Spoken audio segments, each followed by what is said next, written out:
बिस्मिल्लाहिर्रहमानिर्रहीम, अस्सलाम वालेकुम। मैं हूं डॉक्टर शुमाइला गफ़ार और आप देख रहे हैं सेहत सब के लिए। नाज़रीन, आज के प्रोग्राम में हम मोटापे के हवाले से गुफ्तगू करेंगे। ये एक ऐसा मसला है जिसका ताल्लुक़ किसी ख़ास उम्र या जेंडर से नहीं है, यानी कि बच्चों से लेकर बड़े तक और मर्दों से लेकर औरतों तक कोई भी इससे मुतासर हो सकता है। और अगर हम अपने इर्द गिर्द निगाह दौड़ाएँ तो हमें रियलाइज़ होता है कि बहुत सारे लोग मोटापे की शिकायत करते हुए नज़र आते हैं। अब बात यह है कि सोशल मीडिया का इन्फ्लुएंस हमारी ज़िंदगियों में काफ़ी हद तक बढ़ चुका है। लोगों में अवेयरनेस भी और क्रिएट हो चुकी है, आगाही है अब लोगों को अपने वज़न के हवाले से, और यही वजह है कि लोग बहुत ज़्यादा कॉन्शियस हो गए हैं अपने वज़न को लेकर। In a way it's a good thing, लेकिन मसला तब आता है जब सोशल मीडिया पर कोई भी वीडियो वायरल हो जाती है जिसमें ये क्लेम किया जाता है कि उस डाइट को फॉलो करके आप 10 किलो या उससे भी ज़्यादा वज़न लूज़ कर सकते हैं। तो फिर लोग बग़ैर सोचे समझे वो तरीका इख्तियार कर लेते हैं और इसके बहुत सारे नुकसानात भी हो सकते हैं, क्योंकि आपको ये नहीं पता कि जो तरीका आपने अपनाया है वो किस तरह से आपके अंदर न्यूट्रिशनल डेफिशिएंसीज़ कर रहा है। सो हम चाहते हैं कि इस हवाले से आपको गाइड करें कि मोटापा क्या होता है, क्यों होता है, इसकी वजूहात क्या होती हैं, इससे क्या क्या कॉम्प्लिकेशंस हो सकती हैं आपकी ज़िंदगी में, और हेल्दी वेट क्या होता है, इसको कैसे मैनेज किया जाता है। इस डिस्कशन में आज हमें ज्वाइन कर रहे हैं डॉक्टर अरशद महमूद मियाँ, जिनका 30 साल से ज़ायद तिब से ताल्लुक़ रहा है, डायबिटोलॉजिस्ट हैं और मोटापा जो है इनकी स्पेशलिटी है, क्योंकि डेफिनेटली मोटापा और शुगर जो है वो आपस में इंटरकनेक्टेड है। अस्सलाम वालेकुम sir, welcome to the programme. रहमतुल्लाह। कैसे हैं आप? ठीक बहुत ठाक हैं? शुक्रिया जी, अल्लाह का करम है, अल्हम्दुलिल्लाह। आप ठीक हैं? जी अल्हम्दुलिल्लाह, thank you so much for joining us today. जी जी और जिस तरह कि मैंने कहा कि मोटापा और शुगर आपस में रिलेटेड हैं, तो मैं चाहती हूँ कि पहले तो आप हमें थोड़ा सा ये बताएं कि ओवरवेट होना और ओबीज होना दोनों में क्या फ़र्क है। ये थोड़ा सा लोगों को क्लैरिफाई कर दे, फिर हम बात करेंगे कि बीएमआई क्या होता है। जी। मेरे ख्याल में मैं पहले ये बताता हूँ कि मोटापा होता क्या है। जी जिस्म में एक ख़ास तनासुब से ज़्यादा जब चर्बी या फैट्स इकट्ठे हो जाते हैं, और उनके इकट्ठे होने का तनासुब इस तरह से होता है कि वो आपके जिस्म में मुख्तलिफ़ अमराज़ का बायस बनने के नज़दीक आ चुके होते हैं या मुख्तलिफ़ अमराज़ का बायस बन चुके होते हैं, तो इस कंडीशन को हम कहते हैं ओबेसिटी या मोटापा। ठीक है। अब आपने फरमाया कि ओबेसिटी और ओवरवेट होने में क्या फ़र्क होता है। ओबेसिटी और ओवरवेट का जो डिफरेंस है, इसके लिए हमें सबसे पहले ये समझना ज़रूरी है कि मोटापे को, जैसे आप वज़न देखती हैं तो वज़न के लिए हमारे पास किलोग्राम्स हैं, इसी तरह इसकी पैमाइश कैसे की जाए। ठीक है। तो मोटापे की जो पैमाइश होती है वो ये होती है बीएमआई के साथ, सही। Body mass index. तकरीबन सब लोगों को इल्म है इसका। अब बॉडी मास इंडेक्स एक ऐसा फिगर है कि अगर इसको 18.5 से लेके 24 तक एक आदमी का बीएमआई है, ठीक है। तो हम ये कहेंगे कि ये हेल्दी बीएमआई है, और इस शख्स को ना हम अंडरवेट कहेंगे ना ओवरवेट कहेंगे। लेकिन अगर किसी शख्स का बीएमआई 25 से शुरू हो के 30 के दरमियान रहता है, तो अब ये ओबीज तो नहीं है, लेकिन इसे हम ओवरवेट कहेंगे। जो नॉर्मल रेंज है इससे ये ऊपर आ गया है। और अगर 30 से ऊपर चला जाता है तो फिर ओबेसिटी के उस क्लास के अंदर आ जाता है। सही। तो क्या बीएमआई को हम खुद कैलकुलेट कर सकते हैं डॉक्टर साहब? जी जी। और क्या ये मुख्तलिफ एजेस में या मुख्तलिफ हाइट के लोगों में मुख्तलिफ होता है? एक्चुअली एज का इसमें जो कंट्रीब्यूशन होता है वो सिर्फ बच्चों की हद तक होता है। बच्चों का जब बीएमआई हम कैलकुलेट करते हैं तो हम 3 चीज़ें जहन में रखते हैं: बच्चे की एज, बच्चे का वज़न किलोग्राम में, और बच्चे की हाइट मीटर स्क्वायर के अंदर। तो इन 3 चीज़ों का इंटरेक्शन जो होता है बच्चे का बीएमआई डिटरमिन करता है। लेकिन एडल्ट्स के अंदर एज का फैक्टर निकल जाता है। Once you are more than 20 years, 20 साल से ऊपर आप हो गए, तो फिर आपका बीएमआई के लिए सिर्फ 2 ही वैल्यूज़ हम देखते हैं। एक वज़न है विच इज़ इन किलोग्राम्स, और दूसरा हाइट है जो सेंटीमीटर्स को आप मीटर्स में कन्वर्ट करेंगी पहले, और फिर मीटर का स्क्वायर लेंगी। अच्छा। मिसाल के तौर पे एक आदमी है, उसका वज़न 80 किलोग्राम है और उसकी हाइट है 170 सेंटीमीटर्स। ठीक है। तो 170 सेंटीमीटर्स को आप मीटर्स में कन्वर्ट करेंगी तो इट विल बी 1.7 मीटर्स। अच्छा। अब 1.7 मीटर्स का आप स्क्वायर रूट ले लेंगी और उसको नीचे रखें, ऊपर 80 केजीज रखें, तो जो फिगर आएगा वो आपका अच्छा सर, ये तो बीएमआई बड़ा है वो। कॉम्प्लिकेटेड सा लग रहा है, तो लोग तो परेशान हो जाएंगे। तो क्या इंटरनेट पे कोई ऐसे ऐप्स हैं जिनमें हम अपना ये वज़न डालकर या अपनी हाइट डालकर इसको जी कैलकुलेट जी, कर बहुत सकते हैं? सारी ऐप्स हैं, बहुत ठीक सारा। है। आप सिंपली गूगल पे जाके भी अपना वज़न दे दें और उसको बता दीजिए कि आपकी हाइट इन सेंटीमीटर्स या इन मीटर्स कितनी है। बेसिकली इसके अंदर वज़न तो हर आदमी को पता होता है, मेरा 74 केजी है, 75 केजी है, जितने किलोग्राम वज़न होता है वो सिंपल सी बात है। इसको आपने ऊपर रखना है, डिवाइडेड बाय आपकी जो हाइट है उसका मीटर्स में स्क्वायर लेना है। ठीक है। फ़र्ज़ किया अगर 1.5 150 सेंटीमीटर किसी की हाइट है, तो 150 के 1.5 मीटर्स बन गए। अब 1.5 metre into 1.5 metre, I am not sure, पता नहीं 3 पॉइंट समथिंग होगा, या 3 पॉइंट समथिंग, या प्रॉब्ली। तो 3 पॉइंट वट इसको आप पीछे रखें और 80 के साथ इसको डिवाइड कर दें। सही। और तो अगर वो खुद जो नहीं कर फिगर सकते आएगा, तो फिर कैलकुलेटर डेफिनेटली से जिस मदद तरह ले कि लीजिए। आपने कहा कि कैलकुलेटर से मदद ले जी लें, या फिर गूगल पर ऐसी बहुत जी जी, सारी ऐप्स बिल्कुल, हैं इट्स वेरी जिनमें इजी। डालकर आप तो इसको कैलकुलेट कर जी सकते हैं। हाँ, अच्छा, पहले ये था कि हम लोग ना फिक्सेटेड थे कि बस इतना मेरा वजन होना जी चाहिए, लेकिन अब आप ये कह रहे हैं कि बीएमआई की एक रेंज है, और उस रेंज में थोड़ा सा इस हवाले से भी लोगों को गाइड कीजिएगा, क्योंकि बहुत सारे लोग एक नंबर जहन में रख लेते हैं कि हमें इतना वज़न चाहिए, जो कि बहुत दफ़ा देखा ये गया है कि एक ऐसा नंबर होता है जिसको अचीव करना या उस वेट पर जाना लोगों के लिए मुश्किल होता है। लेकिन बीएमआई ने ये बड़ा आसानी कर दी कि एक रेंज दे दी कि अगर आप इस रेंज के दरमियान हैं तो आप हेल्दी हैं। एग्जैक्टली जैसे मैंने आपको बताया कि अगर एक आदमी का वेट बीएमआई उसका 18.5 से 24 तक है, तो ये बिल्कुल नॉर्मल बीएमआई की रेंज है। इस बीएमआई पे कोई आदमी लुक वाइज थोड़ा थिनर नज़र आ सकता है, कोई आदमी थोड़ा हेल्दियर नज़र आ सकता है, लेकिन ये बीएमआई मेडिकली स्पीकिंग बिल्कुल नॉर्मल बीएमआई है। सही। इसमें कोई प्रॉब्लम कोई नहीं है, हेल्दी बीएमआई है।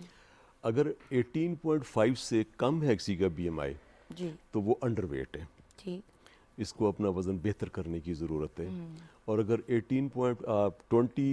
25 से ऊपर है बीएमआई, तो अब वो ओवरवेट हो चुका है, और इसको थोड़ा कॉन्शियस होने की ज़रूरत है कि अगर इससे 30 से ऊपर चला जाता है तो फिर उसका बीएमआई ओबेसिटी की रेंज में चला जाएगा। हाँ। ठीक। अब 30 से ऑनवर्ड्स, 30 से लेके 35 तक जो बीएमआई है, इसे क्लास 1 ओबेसिटी बोलते हैं। और 35 से ऑनवर्ड्स 40 तक इसे क्लास 2 ओबेसिटी बोलते हैं, या आपने सुना होगा मॉर्बिडली ओबीज, ठीक है। इसे मॉर्बिड ओबेसिटी बोलते हैं। और 40 से ऊपर अगर कोई बीएमआई है तो इसे हम कहते हैं कि ये सुपर ओबेसिटी है, अच्छा। एक्सट्रीम लेवल की यानी ओबेसिटी कि है। ओबेसिटी की भी जी क्लासिफिकेशन है एग्जैक्टली, कि आप एक हद है कि अगर उससे ऊपर है तो आप ओबीज तो हैं, लेकिन अगर एग्जैक्टली आप बहुत ज़्यादा इससे ऊपर हो जाएंगे तो फिर बहुत जी। ज़्यादा कॉम्प्लिकेशंस हो सकती हाँ हैं। इसमें यहाँ पर कॉलर हैं, उनको शामिल करते हैं। जी अस्सलाम जी, वालेकुम, कौन कहाँ से बात कर रहे हो? सलामकुम, मैं जी चौक से बात कर रहा हूँ, आतिफ जी, सवाल पूछिएगा। जी। मेरा सवाल है मोटापे के बारे में। जी। जी, ये सवाल जो है ना, वो मेरी एक सिस्टर है, इसकी एज तकरीबन 30 पे हो गई है, हम्म। और उसका वजन तकरीबन 97 किलो है, वो हमें कम करना है। अच्छा, ठीक है। जी शादीशुदा हैं ये, जी, मैरिड हैं? मैरिड हैं क्या वो? जी जी, मैरिड है, 4 बच्चे हैं जी। अच्छा अच्छा, माशाल्लाह। ठीक है। हमेशा से वो इस तरह उनका वज़न ज़्यादा था या बच्चों के बाद हुआ है? नहीं जी, पहले से भी है, लेकिन पहले से इतना नहीं था, अभी ज्यादा बढ़ गया है। ठीक है। कोई टेस्ट वगैरह उनके हुए हैं, कोई थायराइड के नहीं टेस्ट या शुगर के टेस्ट? नहीं नहीं, टेस्ट वगैरह नहीं हुए, लेकिन ऐसे हमने वो घरेलू जो है ना वो इस्तेमाल किए हुए, जो वसाइल जो लोग बोलते हैं ये करो वो करो, हमने वो इस्तेमाल किए हुए। अच्छा, ठीक है। खानदान में कोई और भी इस तरह मोटापे का शिकार है? जी जी, 2 सिस्टर्स हैं मेरी, दोनों ऐसे हैं। अच्छा, ठीक है। खानदान में किसी को शुगर तो नहीं है? जी, मेरी वालदा को है। वालदा को है। वॉक वगैरह करती हैं आपकी बहन? खाने में एहतियात कर रही हैं? कुछ कंट्रोल करने जी, की खाने कोशिश में की? तो वो बहुत एहतियात कर रही है, खाना बहुत कम खाते हैं जी, और चाय जो पीती है वो दूध वाली नहीं पीती, वो दूसरी पीती है। अच्छा, ठीक है। फिर भी वेट जी लॉस जी। नहीं हो रहा। कोई और अलामात उनको आ रही हैं, जैसे कि सांस का फूलना, थकन का होना, इस तरह की? नहीं, थकन का तो होता है, लेकिन उसका जो ये जो पाँव है ना, पाँव थोड़ा वो जो क्या कहते हैं वो मैं भूल गया, थोड़ा वो हवा जैसा बढ़ता है ना, वैसा होता है। सूझ जाता है। अच्छा, सूज रहा है, ठीक है। जी जी दबाते जी हैं जी तो जी। क्या गड़ा पड़ता है वहां पर? जी अगर उसको दबाएं तो क्या गढ़ा सा पड़ता है वहां पर? जी जी जी जी जी। अच्छा ठीक है, आप कोई सवाल पूछना चाहेंगे? जी बस सवाल नहीं है, ठीक मैं है, इंशाल्लाह आपके ड्यूरिंग सवाल का जवाब हम देते हैं। बहुत शुक्रिया गुफ्तगू आपने कॉल में किया। गुफ्तगू में इंशाल्लाह इनको अपने सवाल का जवाब मिल जाएगा। प्रोग्राम जी। देखते रहिए। लेकिन इनकी हमशीरा के लिए जो ज़्यादा ज़रूरी बात है वो चूँकि फैमिली हिस्ट्री डायबिटीज़ की है, तो डायबिटीज़ इट्सेल्फ मोटापे की एक बड़ी वजूहात में से एक वजह है ये भी। तो इसके लिए इनको इंसुलिन लेवल्स अपने चेक करवाने चाहिए। सही। ये वो स्टेज होती है और उनकी एज भी ऐसी है जिस वक्त बॉडी में इंसुलिन लेवल्स बढ़ते हैं मोटापे की वजह से, और इंसुलिन लेवल बढ़ने की वजह से मोटापा होता है। तो ये एक दूसरे को को एग्जिस्ट कर रही होती हैं दोनों चीज़ें। और इस वक्त अगर बाकी सारी चीज़ें छोड़ के इनको वो सारे परहेज़ और वो सारी एहतियातें करवाना शुरू कर दें जो एक डायबिटिक पेशेंट करता है, तो इसका इम्पैक्ट बड़ा अच्छा आएगा। ख़ास तौर से लोग ये समझते हैं कि शायद सिर्फ चर्बी खाने से मोटापा ज़्यादा होता है, लेकिन एक्चुअली हर वो खुराक जिसके अंदर ग्लूकोज का कंटेंट ज़्यादा होता है वो बॉडी में जब जाती है तो जितनी एनर्जी की ज़रूरत होती है वो तो इस्तेमाल हो जाती है, लेकिन एक्स्ट्रा ग्लूकोज जितना भी होता है उसको जिस्म चर्बी बना के मुख्तलिफ़ जगहों पे डिपॉजिट कर देता है। सही।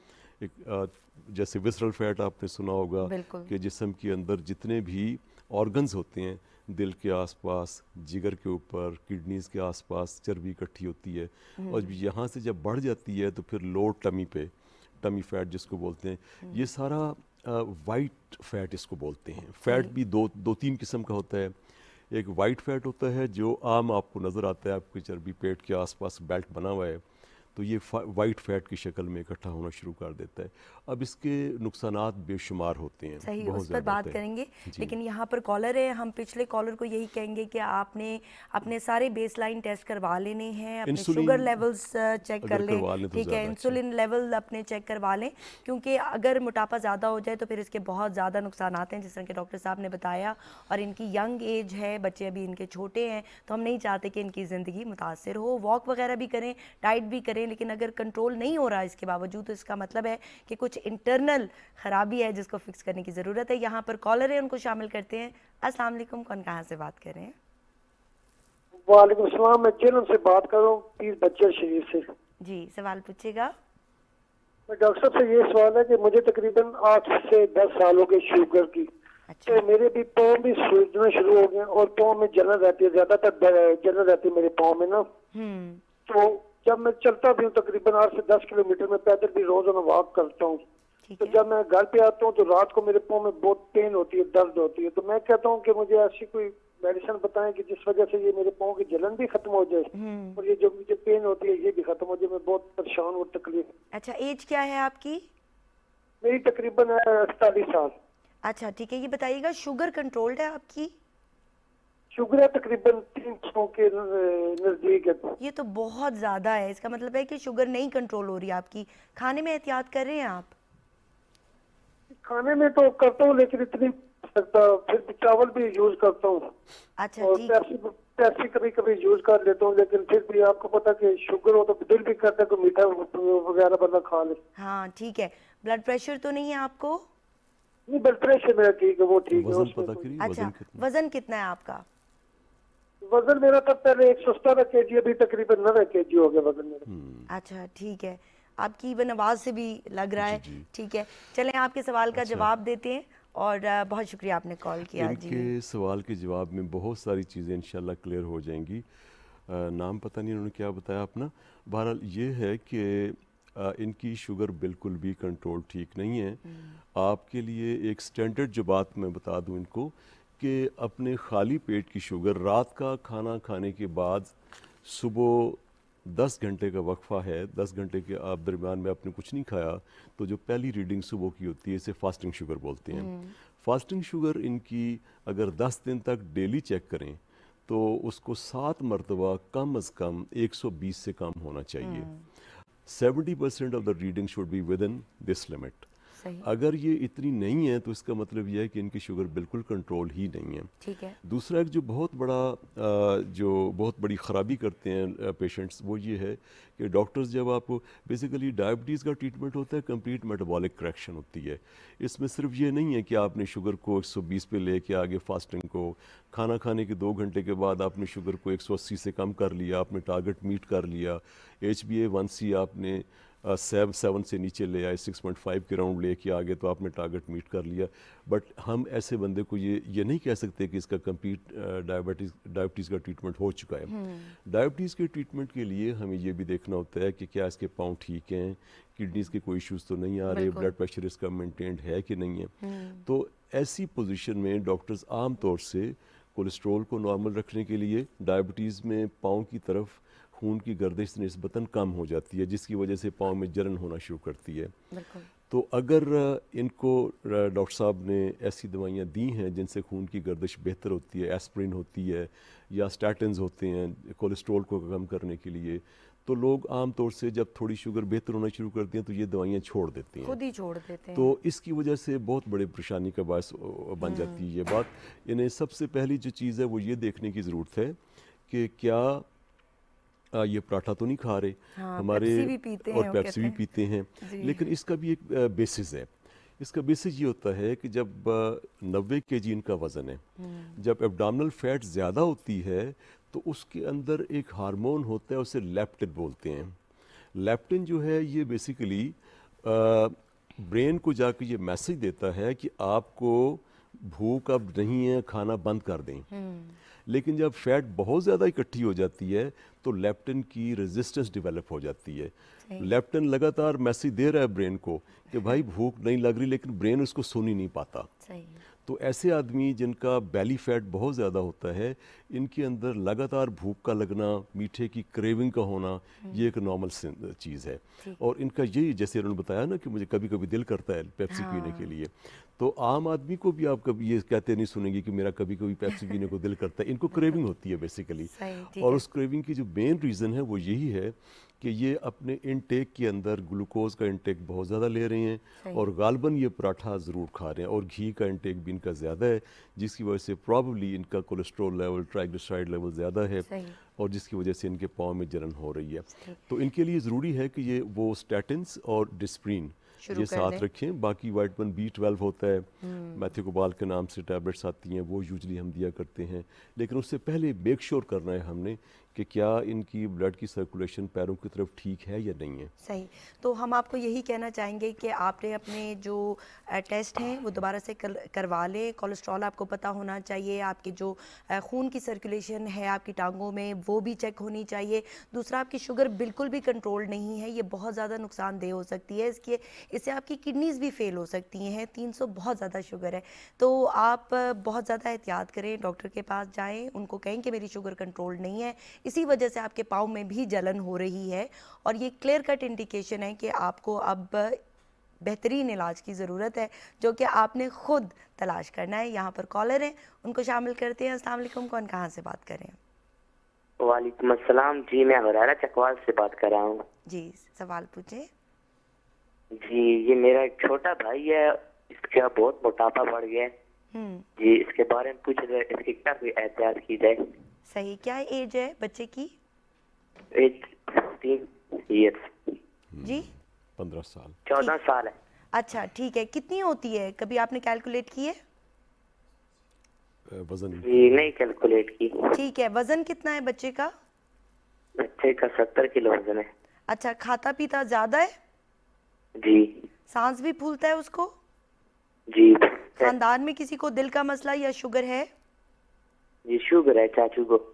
अच्छा ठीक है। बच्चा एक्टिव है, चलता जी, फिरता active है, खेलता है? जी फिर क्या चलते फिरते सही। आप सवाल पूछना चाहेंगे इनसे नहीं, कुछ? बस इन्होंने सारी बातों का जवाब इनकी गुफ्तगू में शामिल है। ठीक है, बहुत शुक्रिया आपने कॉल किया। देखिए, एक्चुअली ये तो खुद बता रहे हैं, वरना मोटापे का शिकार लोगों में डिनाइल बहुत ज़्यादा है। अक्सर लोग आपको ये कहते नज़र आएंगे कि डॉक्टर साहब हम कुछ नहीं खाते। उनके फैमिली के लोग भी ये कहते हैं कि डॉक्टर साहब हम देखते हैं कुछ नहीं खाता डाइनिंग टेबल पे बैठे हुए।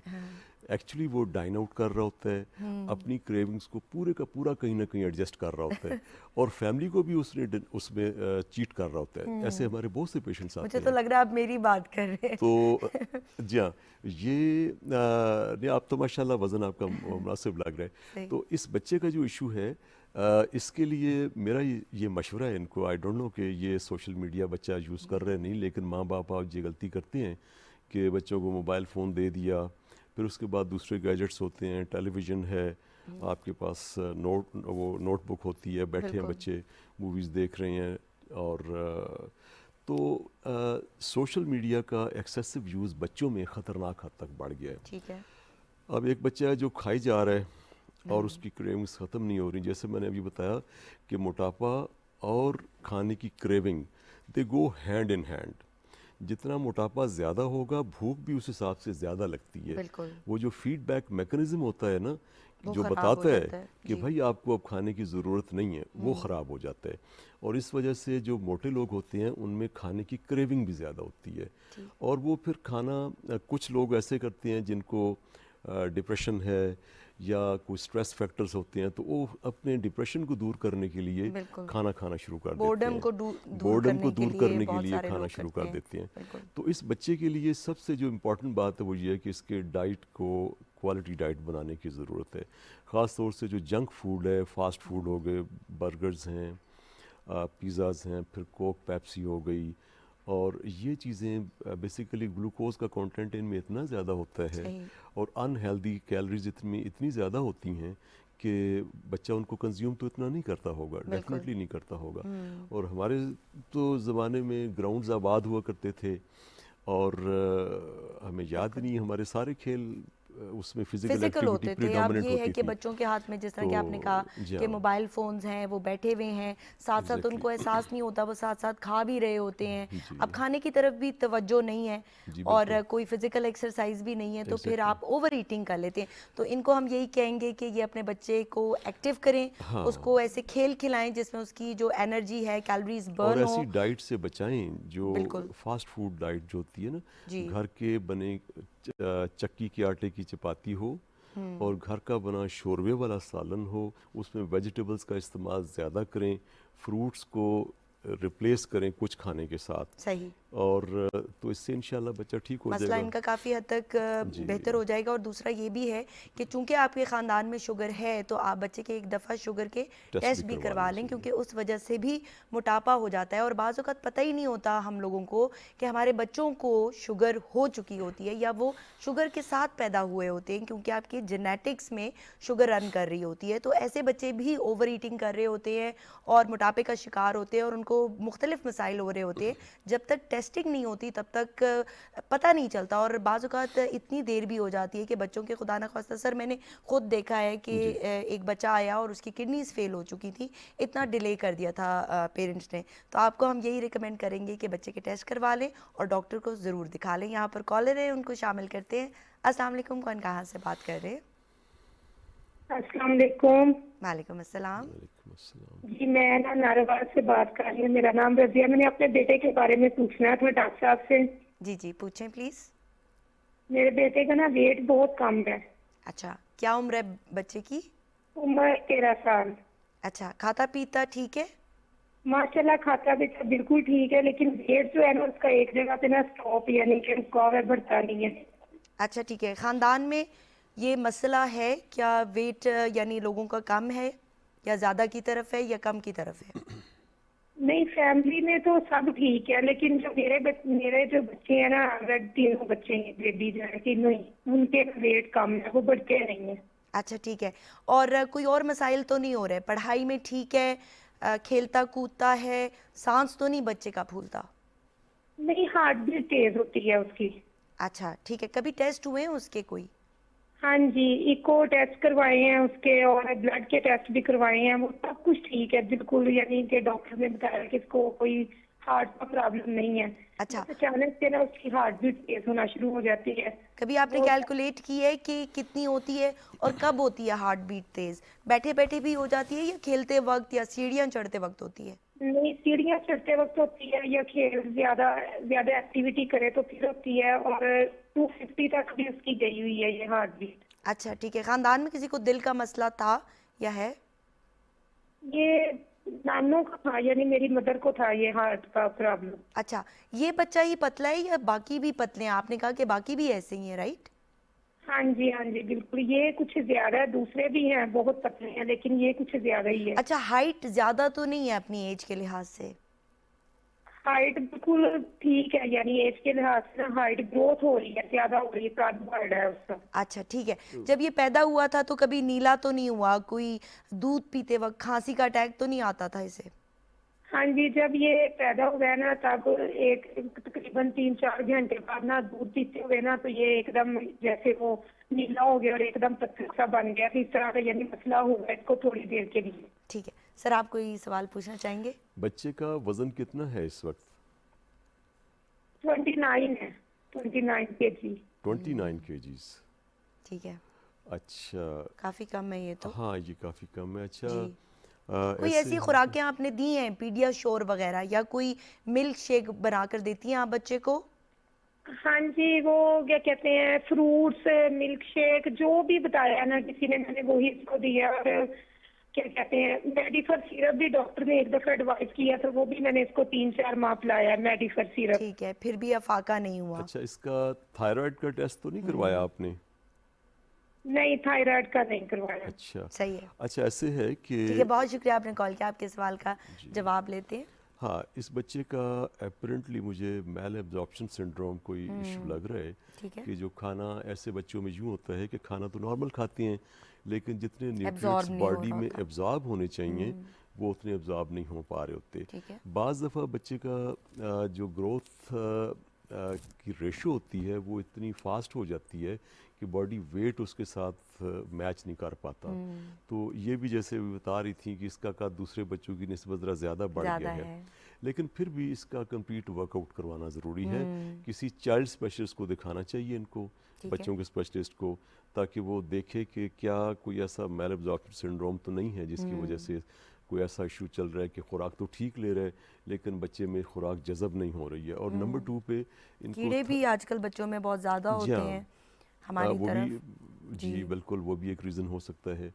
और साथ इनको चाहिए कि थायराइड का एक टेस्ट वो लाजमी भी करवा ज़रूरी लें। है क्योंकि हार्ट बीट भी हार्ट बीट तेज़ हो बहुत रही है ज़्यादा इनकी। होती है। ठीक है। हार्ट बीट का 250 बीट्स पर मिनट कोई definitely there should be something, मतलब इसका कंप्लीट वर्कअप होना ज़रूरी है और किसी अच्छी जगह पे होना ज़रूरी ठीक है। है, तो हम आपको यही कहेंगे कि आप इनको किसी अच्छे डॉक्टर को दिखाएं जिनको आपने पहले से दिखाया है, उनके अलावा किसी को कंसल्ट कर लें।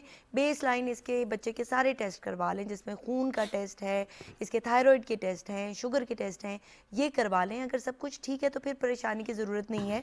और जिस तरह के सर ने कहा कि बाज़ों का चीज़ें एब्जॉर्ब नहीं हो रही होती, तो उसमें कुछ ये सिम्टम्स भी आते हैं कि पेट वगैरह जो है वो ख़राब रहता है। तो अगर ऐसी चीज़ें नहीं हैं तो फिर ये कोशिश करें कि बच्चे की खुराक बेहतर करने की और उसको हेल्दी चीज़ें दें ताकि उसका वेट गेन हो। लेकिन एट द सेम टाइम आपने ये भी कहा कि बाकी बच्चों का भी वज़न कम है, तो बाज़ का जेनेटिक्स में भी ये होता है कि जेनेटिक्स में भी होता जेनेटिकली है, बच्चे जो एग्जैक्टली है। ऐसी है बात। लेकिन इससे ज़्यादा जैसे इन्होंने बात की कि मेरे बच्चे कमज़ोर हैं बाकी बहन भाइयों के बच्चे, तो ये एक पीयर प्रेशर होता है। इनके तो खैर बच्चे का वज़न जनरली है, कम है, जी, जी। लेकिन कुछ ऐसे भी केसेस आते हैं कि वो उनको अपने बच्चों का वज़न सिर्फ इसलिए, हालांकि नॉर्मल होता है, इसलिए कम लगता है कि बाकी बहन भाइयों के बच्चे मोटे तगड़े हैं। सही सही। तो ये मिसिंग टाइल सिंड्रोम की आप बात करें, इस पर भी हम बात करेंगे, तो- लेकिन यहाँ पर कॉलर है, उनको शामिल करते हैं। अस्सलाम वालेकुम, कौन और कहाँ से बात कर रहे हो? मोहम्मद बूटा जी साहिवाल से बात कर रहा हूँ। जी, सवाल पूछिएगा। सवाल मेरा ये है कि 97 से मुझे प्रोसेस स्किन है, 2010 से मुझे डायबिटिक है, शुगर का मसला है। उसके बाद 2019 से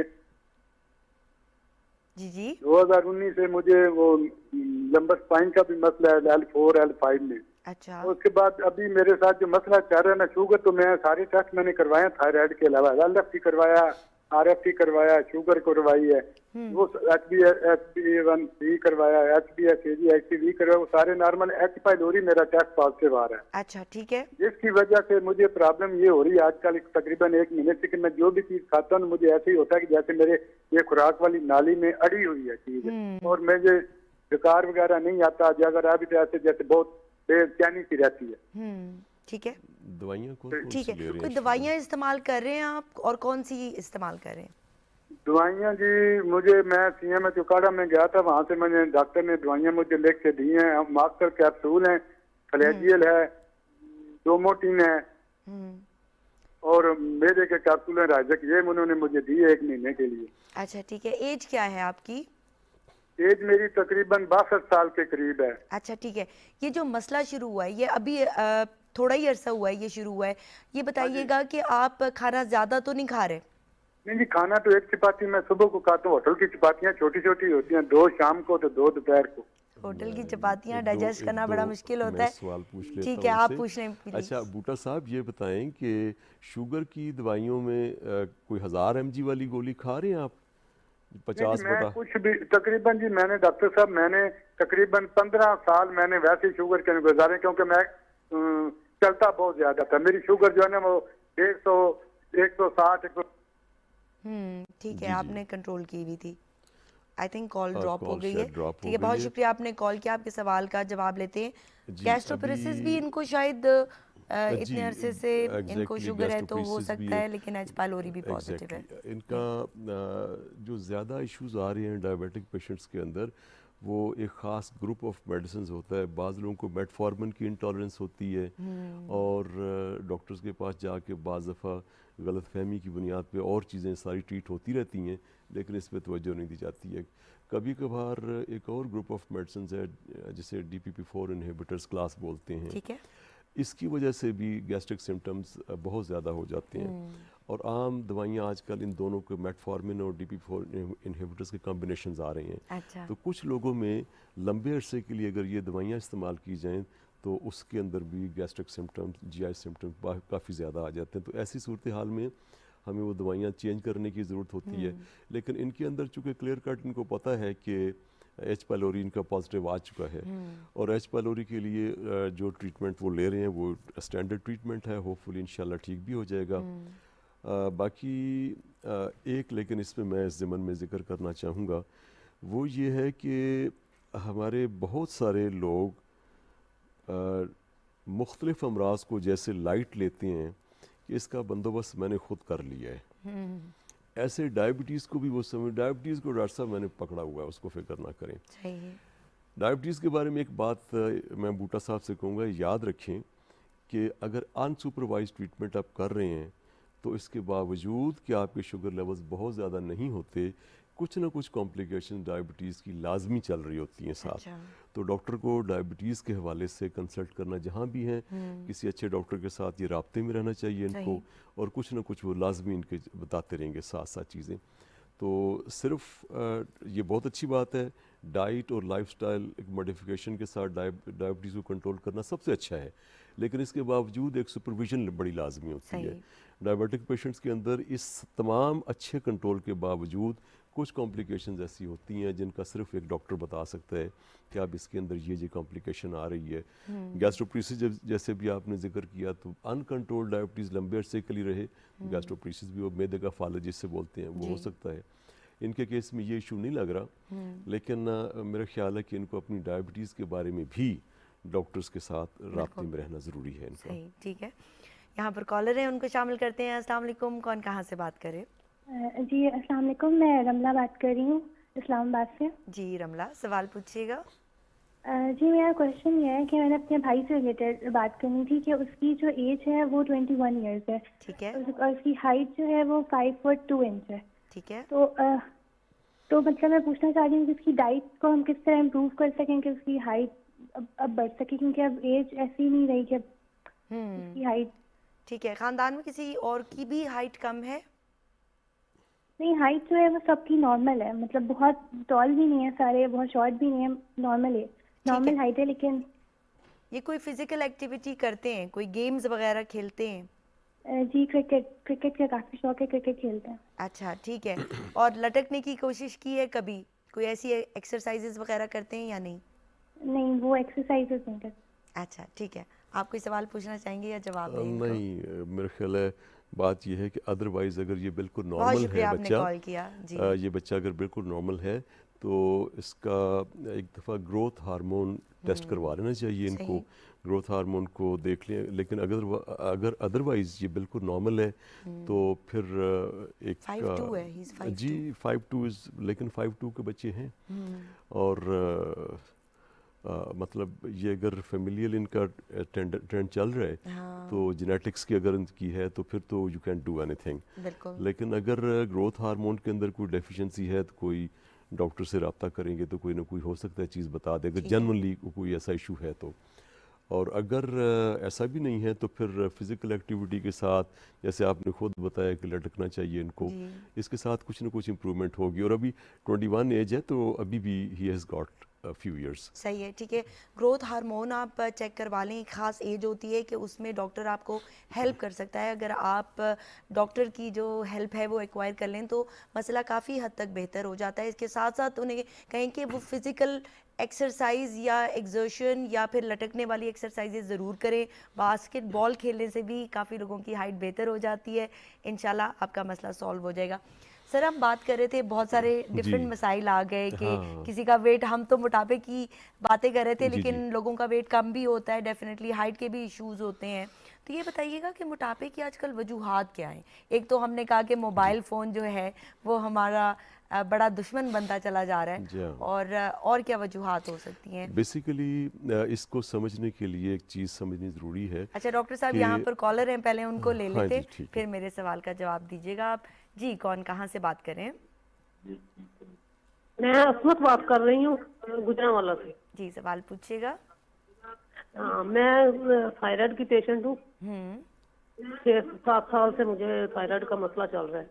ठीक तो है। मुझे 2-3 डॉक्टरों ने बोला था कि आप शुगर का टेस्ट करवाएं, जो 3 महीने वाला टेस्ट होता है ना, शुगर की रिपोर्ट जी जी। वो मैंने करवाया 2-3 दिन पहले। कितना आया है वो आपका? शुगर लेवल आया 5.5। अच्छा ठीक है। तो वो मैंने डॉक्टर साहब से पूछना है कि ये कोई शुगर का इशू तो नहीं है। वैसे मेरी तबीयत थायराइड की वजह से काफी खराब रहती है। अच्छा तो ठीक है। ये पाँव में, टांगों में दर्द वगैरह बहुत सी, इसलिए मैंने ये शुगर का टेस्ट मैं एक करवाया। दो सवाल अच्छा ठीक है पूछता हूँ जी। इससे। वजन ज्यादा है क्या आपका? नहीं, वजन ज्यादा नहीं है, नॉर्मल वजन है। अच्छा ठीक है। और ये हाइपोथायरॉइड है, आपको कौन सी दवाई ले रही हैं हाँ, आप? हाइपो है, हाइपोथायराइड है। और न्यू मर्काजोल, वो मैं अभी तो एक टेबलेट खाती हूँ रोज। अच्छा वो तो कंट्रोल था, लेकिन अब टेस्ट करवाए हैं तो थोड़ा वो नीचे गया है। अच्छा ठीक है। पहले 3 तक आता था, अब ये आया है 1.7। अच्छा ठीक है, आप सवाल पूछ लें। ये कितने अरसे से आप ले रही हैं न्यूमरकाजोल? न्यू मर्काजोल मैं खा रही हूँ 7-8 साल तो हो गए हैं मुझे ये थायराइड का मसला, जब मुझे पता चला है। पहले पता नहीं कब का था। तो न्यूमरकाजोल खाने के बाद आपका वजन पहले बहुत ज़्यादा कम हो गया था? जब वो थायराइड हुआ है ना, उस टाइम तो बहुत कम हो गया था, अच्छा ठीक है। लेकिन आस्ता आस्ता फिर ठीक होता गया। चलिए अब आपके सवाल का ठीक है, जवाब बहुत देते हैं। शुक्रिया आपने कॉल किया, आपके सवाल का जवाब लेते हैं। जी, इनको हाइपरथायरॉयडिज्म हाँ, इनको आप जो इशू है उसमें 2-3 बातें बड़ी इम्पोर्टेंट है, इनको आप काइंडली नोट भी कर लें। सबसे पहली बात यह है कि आपका जो थायराइड है ये ओवर एक्टिव है। आपके थायराइड की जो एक्टिविटी है ज़्यादा है, तो इनको चाहिए कि उस पर TSH लेवल्स अपने पीरियडिकली चेक करवाती रहें। लेकिन सबसे इम्पॉर्टेंट चीज़ जो इसमें बताने वाली है वो ये है कि हाइपर थायराइड को जब ट्रीट करते हैं एंटी थायराइड मेडिकेशन जो न्यूमरकाजोल है, तो इसको ज़्यादा लंबे अरसे तक हम इस्तेमाल नहीं कर ठीक सकते है। हैं।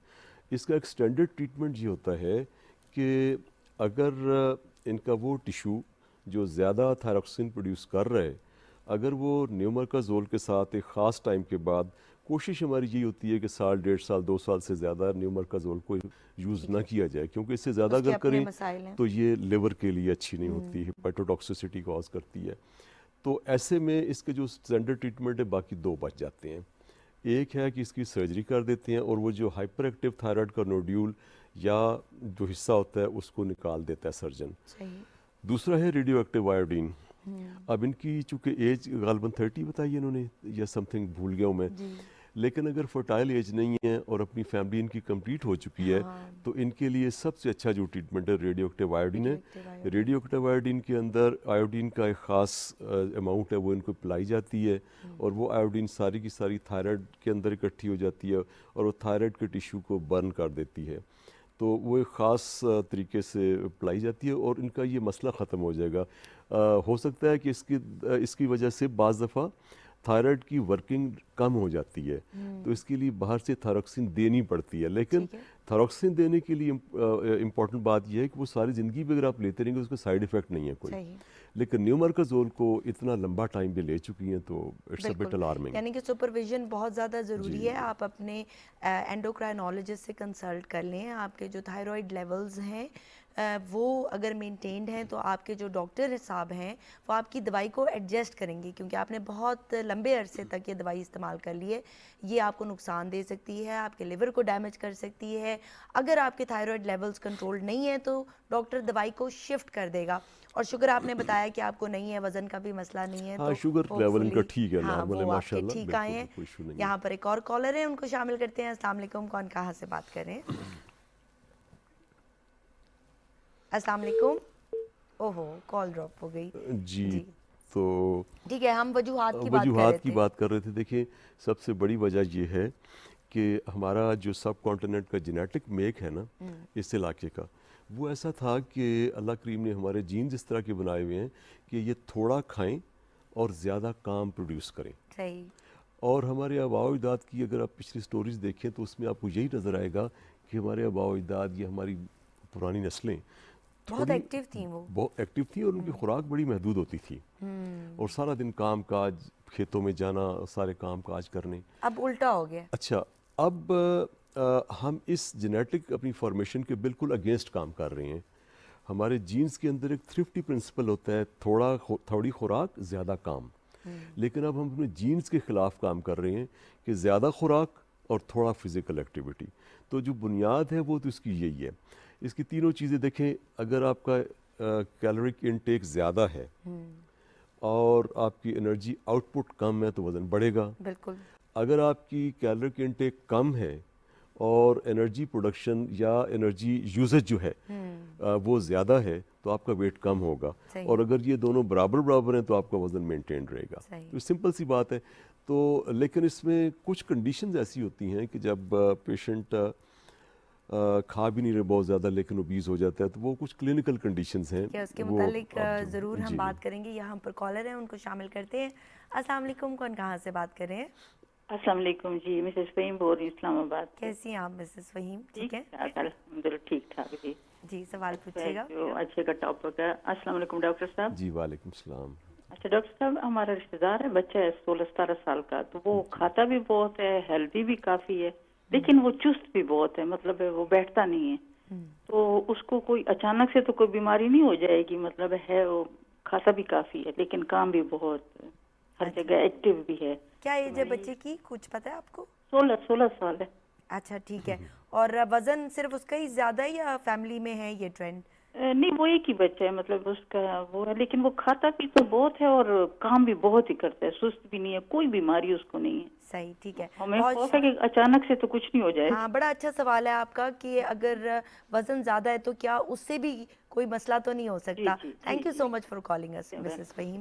ये हमारी रेगुलर कॉलर हैं। अच्छा। और बड़े अच्छे इनके सवाल होते हैं और काफी लोगों की ये बस मैं तो ये कहूँगा, पहली बात तो ये है कि उसको नज़र ना लगाइएगा जैसे वो बार बार जिक्र कर रही है कि माशाल्लाह अल्लाह पाक अपनी ईमान में रखिए, इंशाल्लाह कोई ऐसा इशू नहीं होता।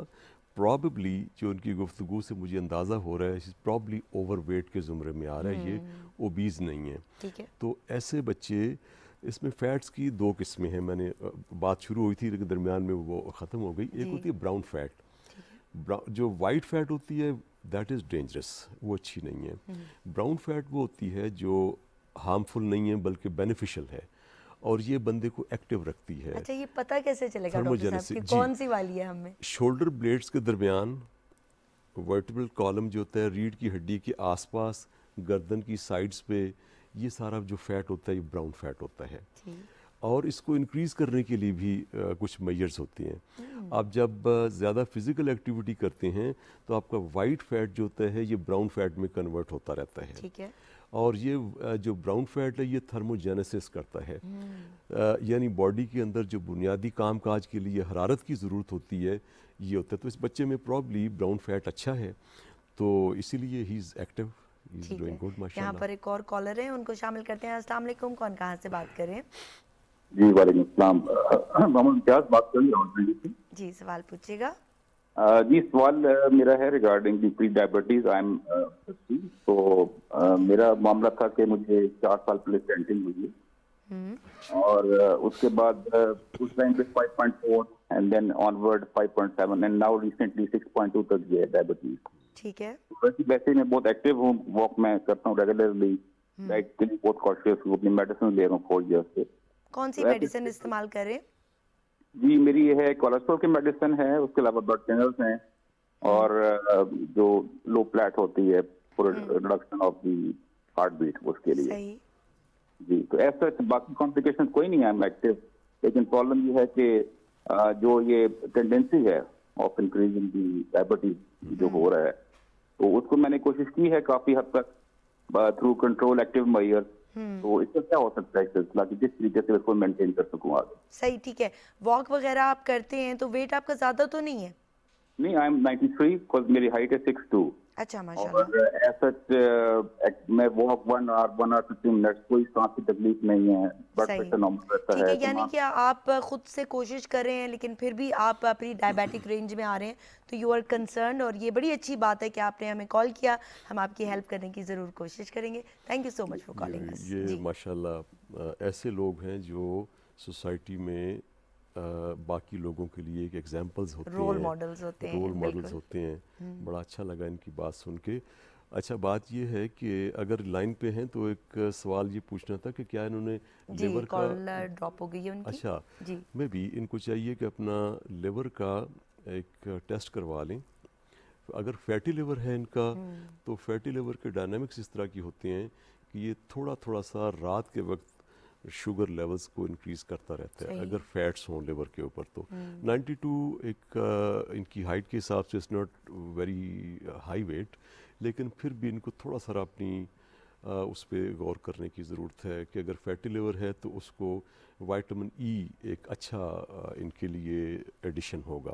तो अगर ये विटामिन ई, बिकॉज बाकी तकरीबन स्टैटिन्स भी ले रहे हैं और फिर ब्लड थिनर्स भी ले रहे हैं, ये वॉक भी अच्छी है, इनकी डाइट भी डेफिनेटली इनकी बहुत अच्छी होगी। लेकिन एक इम्पॉर्टेंट बात जो इनको बताना चाहूँगा वो ये है कि अपने HbA1c को बहुत ज़्यादा नीचे पुश करने की ज़रूरत नहीं है। ठीक है। एज के हिसाब से इस प्रॉब्ली 60 बता रहे थे गालबन जी, तो एज के हिसाब से इनका HbA1c इज़ नॉट बैड। अच्छा, बिल्कुल भी बुरा नहीं है और इसको इस पे मुतमईन रहें। HbA1c की ये भी एक स्टडी है कि अगर इसको 6 से नीचे ज़्यादा पुश करने की कोशिश की जाए तो उसके उल्टे नुकसानात होते हैं, मेमोरी रिड्यूस हो जाती है, इफेक्ट ठीक है। होती तो है। इनको हम यही कहेंगे कि ये कोशिश करें कि जो बेयर्स कर रहे हैं उनको जारी रखें, वॉक वगैरह करें, डाइट भी जो है उसको हेल्दी रखें। आप डेफिनेटली ये सब कुछ कर रहे हैं, HbA1c पर फोकस रखें लेकिन बहुत ज़्यादा नहीं, यानी कि आप नंबर्स पे फिक्सेटेड ना रहें, लेकिन ये है कि HbA1c को अंडर चेक ज़रूर रखें। जिस वक्त तक इनका HbA1c 6.5 से नीचे है, ठीक है, तो थिंग्स आर ओके। ठीक है, फिर लेकिन ये फैटी लिवर को बेफिक्र लाजमी रहें। यहाँ पर देखना। कॉलर हैं, आखिरी हमारे कॉलर हैं, उनको शामिल करते हैं। अस्सलाम वालेकुम, कौन कहाँ से बात करें? अस्सलाम वालेकुम। वालेकुम सलाम जी, कौन कहाँ से और सवाल पूछिएगा? अटक से बात कर रही हूँ, अब्दुल हुसैन। जी, कीजिएगा। मेरा बेटा है, 15 साल उसकी उम्र है। ये तो इसका वजन बहुत ज्यादा हो गया है, तो अभी डाइट भी करता है, फिर खाना भी थोड़ा खाता है। ठीक है, एक्टिव है? तो कुछ डॉक्टर साहब से पूछते हैं कि ये कुछ इसके हाल की ठीक है, ये बताइएगा कि बच्चा एक्टिव है या बैठा रहता है सारा दिन? बस मोबाइल से खेलता रहता है। ठीक है, सही। बाकी बच्चे भी मोटे हैं या ये सिर्फ इसको मसला है? ये मोटा है, बाकी तो ठीक है। खानदान में किसी को शुगर है? नहीं बिल्कुल नहीं। खाता ज्यादा है? खाना बहुत ज्यादा खाता है, तो अभी इसकी मेहनत की है कि खाना थोड़ा खाएं। ठीक है, बहुत शुक्रिया आपने कॉल किया। आपके सवाल का जवाब लेते हैं, हमारे पास टाइम शॉर्ट है। जी टाइम शॉर्ट है, लेकिन पहला काम तो भाई आप ये करें कि इसके हाथ से मोबाइल ले लें आप। और दूसरा टाइम ये एक फिक्स कर लें बेशक। मतलब मोबाइल का हम इतने यूज़ जालिम सिर्फ नहीं है, हाँ, ठीक है, तो थोड़ा बहुत टाइम और फिक्स करके दूसरी दे बात दिया यह है कि खाने की जो आज एक्चुअली बहुत सारी बातें रह गई हैं, लेकिन खाने की जो चीज़ें जो फूड क्वालिटी है वो बड़ी इम्पोर्टेंट है। सब्जियां, फल, इस पे ज़्यादा तवज्जो देनी चाहिए। कोल्ड ड्रिंक्स बिल्कुल ख़त्म कर दीजिए, और चीनी का इस्तेमाल, प्रोसेस्ड फूड जो होते हैं, ये तमाम चीज़ें इसके लिए अच्छी नहीं हैं। और घर की सादा खाना, और इसमें सैलड्स का इस्तेमाल ज़्यादा करवाइए। जो बच्चों में ज़्यादा गड़बड़ आती है वो होती है स्वीटनर्स हो गए, आर्टिफिशियल स्वीट्स हो गई, आजकल बच्चे चिप्स और इस तरह की चीज़ें भी बहुत कंज्यूम तो कर बस रहे हैं। यही है, इन्होंने खुद ही सारी बातें बता दी हैं इस चीज़ के अंदर। इन्हीं चीज़ों से रिफ्रेन करेंगे तो इंशाल्लाह ठीक हो जाएगा। सही। और बाकी कुछ लैब्स अगर करवा सकें, अगर फैमिली में डायबिटीज़ की हिस्ट्री है तो बच्चे का ज़रूरी बेहतर है कि उसका इंसुलिन लेवल चेक करवा लें एक दफ़ा, और बच्चे का थायराइड का प्रोफाइल भी करवा लें। सही। तो ये दोनों चीज़ें हो जाएंगी, ज़्यादा बेहतर हो जाएगा। Thank you so much for joining us today doctor साहब। जी नाजरीन, प्रोग्राम आपने देखा, उम्मीद है आपको पसंद आया होगा। टॉपिक बड़ा ही इंटरेस्टिंग था। हमने कोशिश की कि इस हवाले से आपको एजुकेट करें कि किस तरह से आपने अपने वज़न को कम करना है। थोड़ी सी बातें मैं यहाँ पर करना चाहूँगी कि अगर आपका वज़न ज़्यादा है तो इससे आपको बहुत सारे मसाइल हो सकते हैं। कहा जाता है कि अगर आपको मोटापा है तो इससे आपकी उम्र भी कम हो जाती है, आप अमराज़ क़ल्ब में मुब्तला हो सकते हैं, और आपकी उम्र भी कम हो सकती है। तो कोशिश कीजिए कि अपने आप को फ़िज़िकली एक्टिव रखिए, बाहर निकलिए, ताज़ा हवा को एंजॉय कीजिए और एक्सरसाइज कीजिए। टेक केयर, अल्लाह हाफ़िज़।